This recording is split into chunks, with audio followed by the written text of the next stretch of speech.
Good morning, everybody. What I would like to do is, I think to start, I want to paint a background for you in terms of the nutrition situation on the African continent. I'm going to use 4 case country studies, and it's South Africa, Botswana, which are considered to be medium income countries, and then Ethiopia and Zambia on the low side, to just give you a broad overview of the spectrum. If we look at the common nutrition indicators of wasting, underweight, stunting, and overweight, what we find is that despite the economic status of the countries, all 4 countries are experiencing those as problems, with the richer countries slightly better off.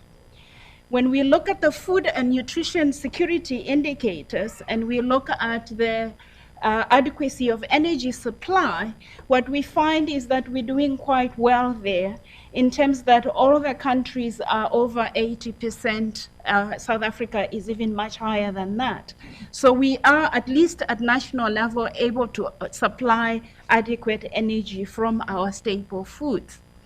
But when we look at undernourishment, there's a bit of a disconnect as well there, in that the numbers of undernourished do not somehow match with the levels of energy supply that we have got. And if we disaggregated that subnationally, then you will realize that the poorer people would be even much worse off. So yes, we've got staples that we increasingly being able to produce, but the nutrition status is not matching up to that. Then if we look at infant and young child feeding practices, what we see there in terms of breastfeeding practices, with the exception of South Africa, which is doing dismally at the moment, most other African countries are not doing so bad in terms of breastfeeding. However, when it comes to the complementary diet, we've got major problems. And here what you see is the minimum dietary diversity on the left there, is that Zambia, for example, just over 20% of the infants would be able to reach an adequate dietary diversity. And then for Ethiopia, despite all of the progress that they are making, just about 5% of the infants are meeting minimum dietary diversity. And then if you look at the minimum acceptable diet, then it becomes even lower. And with the minimum acceptable diet, we then include meal frequency in there. So the picture that I'm trying to paint for you is we're doing well in terms of producing staples, but our dietary diversity is low. And because of that, biofortified crops would contribute towards the nutrient adequacy of those diets.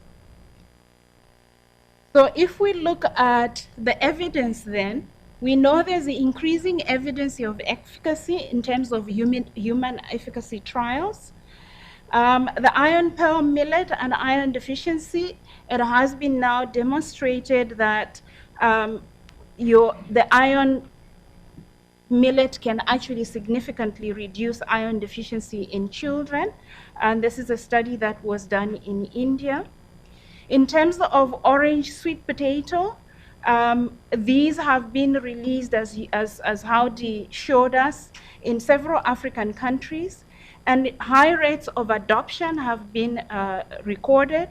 And in addition, high consumption levels as well, which are resulting in improved vitamin A intake amongst women and children. And this has been demonstrated in both Uganda and Mozambique. In terms of impact on vitamin A status, again, in both Mozambique and Uganda, these results show that the impact at the end of the intervention was much greater for the intervention group compared to the control group that is in the darker shade. Why this for me is important is because Mozambique and Uganda show different dietary backgrounds.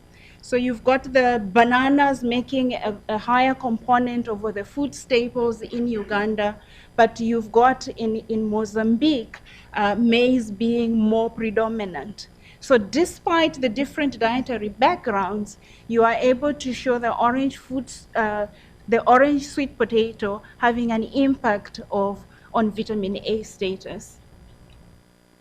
In terms of diarrhea, we know that one of the main driving factors in terms of the WHO recommendations for vitamin A supplementation is, in addition to just the vitamin A status, is also to treat and control diarrhea in under 5 children.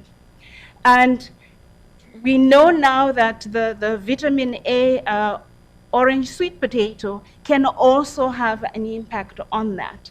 And for children less than 3 years, the likelihood of developing diarrhea was reduced by more than 50% in this particular study. And then for children less than 5 years, the likelihood of developing diarrhea was reduced by more than 40%. And in both cases, there was also a reduction in the duration of the diarrhea. And this is similar to what you would normally obtain under the vitamin A supplementation programs.